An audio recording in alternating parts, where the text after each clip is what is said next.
Starmer, in my view, has got no morality. Starmer is a man without any serious moral value. Let's get this right. His entire career is a lie. He lied to the Labour Party, he lied to his MPs, he lied to the nation, and he continues to lie. Before the rioters were even tried, he declared what their motives were. He said they were far-right thugs. Oh, we mustn't ask about terrorism because it may prejudice poor Axel's trial. Is a total eyewash. It is a lie. It is a two-tier standard. It transgresses every notion that we have had of equality before the law. And the problem is, Dan, and I don't think you're actually pushing this hard enough with all these flavors of conspiracy, it's not something that's being done by concealment. It's something that is now absolutely flagrant. When Nigel is Prime Minister, thanks to all of your efforts. He's going to be subject to this scrutiny too, isn't he? How's he going to stand up to it? Because his living arrangements are pretty complex too, aren't there? There are different women. There are children by different women. There are houses, more than one house. How is that going to stand to the scrutiny, bearing in mind the evidence now that it will have brought down at least a deputy prime minister, if not a prime minister? Well, the effect of this is that it will blow apart the whole rotten structure that I've been talking about. This is not government of the people, by the people, for the people. Starmer represents government of the blob, by the blob, for the blob. And when it fails, it will be the blob that failed. Starmer sees himself as, and he said this in the New Statesman, he sees himself as the last chance of preserving the Blair settlement. So in other words, he's like a late Roman emperor. Powerless in the semi-ruined Ravenna, with us the barbarians at the gates, and much nastier barbarians too, desperately trying to keep this show on the road. Starmer's leadership just suffered its most humiliating blow yet. David Starkey didn't just criticise him, he demanded his resignation on live television, dismantling him piece by piece until there was nothing left but the hollow echo of a man who has somehow convinced himself that standing still is the same as leading. It wasn't a debate, it wasn't polite disagreement, it was an execution. Carried out with the cold precision of a historian who has no patience for mediocrity. Let's be clear, watching Keir Starmer try to lead Britain is like watching beige paint dry on a crumbling wall. You want to look away, but you can't, because deep down you're wondering, is this really the best Labour could come up with? And then David Starkey enters the stage, the man with the sharp tongue, the walking encyclopedia of British politics and history, and a knack for slicing through political pretense with surgical precision. Starkey didn't just criticise Starmer, he stripped him bare. He called out what so many people already whisper under their breath, that Starmer isn't a leader, he's a placeholder, the political equivalent of elevator music. The moment Starkey locked eyes with the camera and declared Starmer unfit to lead, you could almost feel the air change. This wasn't just commentary, this was demolition. He tore into Starmer's so-called credentials, the endless references to his father, the toolmaker, the stale repetition of being the chief prosecutor. Starkey sneered at it all, exposing it as little more than pre-packaged sound bites, as authentic as a factory-made slogan. Chief prosecutor? Starkey scoffed. It sounds less like a leader of the Labour Party and more like a bureaucrat out of Stalin's Russia. The audience laughed, not because it was funny, but because it was true. Starmer has spent years clinging to this image of competence, selling himself as the steady hand, the grown-up in the room. But Starkey cut through the illusion, pointing out the obvious. Competence without vision is nothing. And Starmer, he's not even competent. His speeches are robotic, his policies recycled, his presence as dull as a wet sponge. Starkey compared him to a malfunctioning machine, a speak-your-weight robot spitting out the same empty lines about working people and dignity, all while delivering none of it. And here's the thing, you don't need to hate Starmer to see it. You just need to listen. Every time he speaks, the temperature in the room drops 5 degrees. Starkey didn't raise his voice. He didn't need to. He simply laid out the facts, and the facts were more damning than any rant could be. Starmer has no charisma, no vision, and no convictions. One day he promises bold reforms, the next he buries them in the sand. One week he's a champion of workers' rights, the next he's shaking hands with bankers behind closed doors. Consistency? Forget it. His only consistency is his inconsistency, and Starkey wasn't afraid to say it aloud. Starmer is a void in a suit, a beige cardigan, pretending to be a prime minister, and then came the hammer blow. Starkey demanded what no one in Labour's inner circle dares to say: Starmer should resign. Not tomorrow, not next year. Now. He's too weak, too bland, too empty to inspire anything other than yawns and shrugs. Is this the man Britain is supposed to follow into the future? Starkey asked, his voice dripping with contempt. Is this the leader who will face the world stage? He isn't leading. He's project managing the nation's boredom. The studio fell silent because everyone knew the answer. But here's the chilling part. Starkey wasn't mocking Starmer for fun. He was diagnosing a national emergency. A leader with no conviction is more dangerous than a leader with the wrong convictions, because at least the latter stands for something. With Starmer, there is nothing. No fire, no courage, no backbone. Just endless hesitation, committee speak, and a desperate attempt not to offend anyone. But when you stand for nothing, you fall for everything. And Starkey made sure Britain understood that truth. So now the question hangs in the air, heavier than ever. If even David Starkey is demanding Starmer's resignation on live television, how much longer can Labour pretend their leader isn't a ticking time bomb waiting to explode? Or is it already too late? The fallout from David Starkey's live demolition of Keir Starmer didn't just end with a few sharp one-liners. It triggered something deeper, something raw. For years, people have complained about Starmer in whispers, the mutterings in pubs, the sighs across dinner tables, the awkward eye rolls during his speeches. But when Starkey, a historian armed with centuries of perspective, demanded Starmer's resignation, those whispers turned into open conversations. Suddenly, it wasn't rude or rebellious to call Starmer dull. It was necessary, and let's be brutally honest, Starkey said what millions were already thinking. Starmer is boring, not just a bit dry, not just serious, but catastrophically, terminally, painfully boring. He's the kind of man who could read out winning lottery numbers and somehow make you regret playing. Starkey put it perfectly. Starmer isn't leading, he's managing decline. Every press conference is another corporate seminar in disappointment. Every policy launch feels like a HR memo. Long, lifeless, instantly forgotten. But boredom is only the surface. Starkey dug deeper, exposing the hollowness beneath. Starmer has no anchor, no real beliefs. He blows whichever way the political wind carries him. Brexit, he was for it, then against it, then maybe for it again, depending on the audience. Climate change, bold action one week, timid retreat the next. Workers' rights, he pledges them to unions, then waters them down for business leaders. If political convictions were shoes, Starkey mocked, Starmer would have more pairs than Imelda Marcos. And the worst part, he wears none of them with confidence. This is the kind of inconsistency Starkey called unforgivable. A leader who flip-flops isn't just weak, he's dangerous. He creates a vacuum where conviction should be. And into that vacuum, chaos seeps. People don't rally behind him.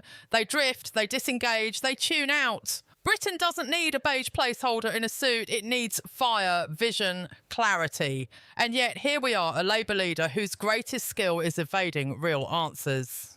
Even the Times, not exactly known for radical outbursts, has called Starmer's leadership mad. When the establishment press is raising eyebrows, you know the rot is spreading. Starkey used that fact like ammunition, pointing out that even those who once tried to shield Starmer now recognise the truth. He isn't fit for the job. He's not a leader, he's an intern who accidentally found himself holding the office keys. And let's not ignore the hypocrisy. Starmer parades around with his title of Chief Prosecutor as if it makes him sound tough, decisive, authoritative. Starkey ripped that to shreds. He wasn't the chief prosecutor, Starkey sneered. He was the director of public prosecutions. But of course, chief prosecutor sounds grander, doesn't it? Almost like a Soviet commissar. The audience laughed nervously because the comparison hit too close to home. Starmer's obsession with polishing his own image is a symptom of the problem. He doesn't stand for Britain, he stands for Starmer. But what really struck the audience and rattled Labour insiders was Starkey's historical perspective. He reminded viewers that Britain once had leaders of conviction. Churchill, Thatcher, even Corbyn in his own way. You might not have agreed with them, you might have hated them, but you knew what they believed. With Starmer, what do you get? A shrug in a suit, a void packaged as moderation. Starkey compared him to beige wallpaper slapped over a house already on fire. It doesn't save the house, it just hides the flames until everything burns. And here lies the constitutional danger. A country cannot survive on managerialism alone. Britain is facing crises on every front: the economy, immigration, climate, social unrest. And yet its opposition leader offers nothing but recycled Gordon Brown policies dressed up as new ideas. Starkey warned that this isn't just bland, it's catastrophic. It will destroy what little faith remains in politics. Because when the alternative to chaos is boredom, people eventually choose chaos. Starkey also pointed out the hypocrisy of Labour's Party of Workers mask. In reality, he said, Labour has become the party of the state, of bureaucracy, of endless committees and welfare programmes. With no real vision of empowerment, Starmer embodies this perfectly. He doesn't inspire people to build or create. He instructs them to wait, to comply, to behave. That isn't leadership. That's control. And the public knows it. Starkey didn't need to persuade anyone. He simply articulated what they already felt. Every time Starmer drones on about working people or trots out his father's toolmaker story for the 1,000th time, voters don't connect. They cringe. It's like watching a politician read from a script written by a bored intern. And the worst part, even AI could do it better. Starkey joked that Starmer is like a computer program stuck on repeat, except artificial intelligence would actually be smarter, sharper, and maybe even more human. So where does this leave Labour? With a leader who has no charisma, no conviction, and now no credibility. Starkey's demand for resignation wasn't just theatre, it was a wake-up call. If Labour keeps clinging to Starmer, they aren't just risking defeat, they're risking irrelevance. Britain won't follow a leader who inspires nothing but sighs. The question Starkey left hanging was brutal but fair. If Keir Starmer can't even inspire his own supporters, how on earth can he inspire a nation in crisis? And if the only thing keeping him in place is inertia, how long before the public, or even his own party, snaps? Because here's the real suspense. Was Starkey's live TV takedown the spark that finally ignites open rebellion inside Labour? Or will Starmer, beige cardigan and all, somehow stumble on, boring Britain into submission one HR-style speech at a time? By the time David Starkey finished his dismantling of Keir Starmer, it was more than a takedown. It was a public trial, and the verdict was clear. Guilty of being the most boring, uninspiring, hollow leader Britain has seen in decades. And Starkey wasn't alone. The live clash triggered a ripple effect, spreading across social media, into newsrooms, and even through the nervous corridors of the Labour Party. Suddenly, phrases like void in a suit and project manager of disappointment weren't just Starkey's insults, they became the nation's punchlines. Clips of the clash went viral. Twitter timelines lit up with one-liners. Starmer's speeches should come with a health warning, may induce coma. I've seen more passion in a tax return. If charisma were currency, Starmer would be bankrupt. It was brutal, but it was also true. And the worst part for Starmer, once the label sticks, boring, beige, hollow, it never comes off. No amount of carefully staged photo ops or recycled sound bites can erase the fact that people now see him as the political embodiment of disappointment. Inside Labour HQ, panic set in. Staffers who once praised Starmer's calm, steady hand suddenly began whispering about his lack of vision. MPs who publicly stood by him privately questioned whether Starkey had landed a fatal blow. The rebellion wasn't yet open, but the seeds had been planted. And Starkey knew it. That's why he framed his takedown not as a rant, but as history's warning. Britain, he said, has faced crises before. And in those moments, leadership mattered, real leadership. Not the bland managerialism of a man afraid to offend, but conviction, clarity, courage. And that's what Starmer lacks most, courage. Courage to take a stand, courage to risk being unpopular, courage to actually lead. Starkey hammered the point. Starmer doesn't believe in anything. He isn't defined by principles or convictions, only by calculation. One day it's workers, the next it's bankers, one day it's climate action, the next it's oil lobbyists. He is the master of the political sidestep, dodging responsibility with the grace of a man tiptoeing barefoot through broken glass. But what kind of leader is that? Britain isn't looking for a man who can dodge, it's looking for a man who can fight. And the public sees it. They're tired of the toolmaker story, tired of the bland speeches, tired of the empty slogans. They want inspiration, not indifference. And when Starkey declared on live TV that Starmer should resign, it was like breaking a spell. Suddenly, it was no longer unthinkable to question his leadership. Suddenly, resignation wasn't a fantasy, so it was a possibility.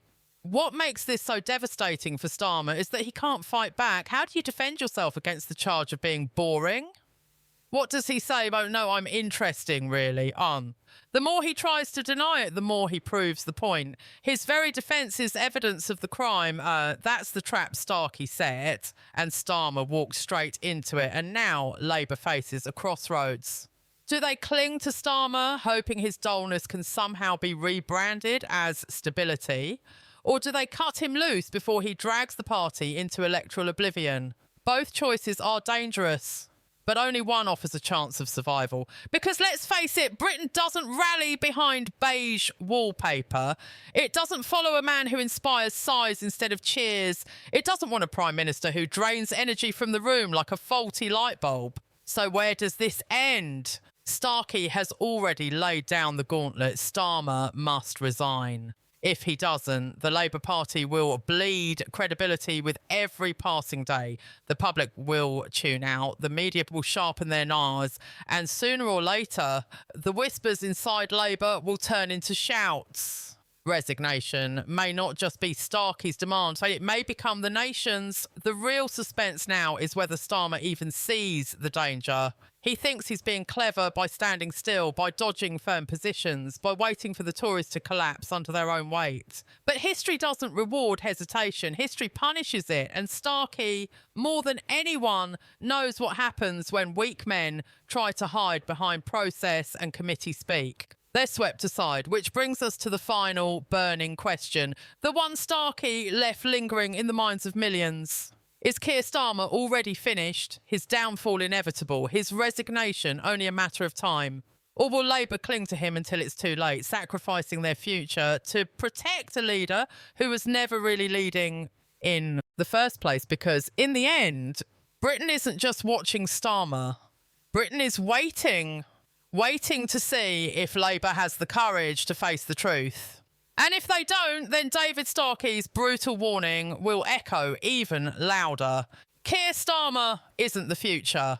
He's the beige curtain hiding a political void. So the question remains, how long before that curtain rips wide open for all to see?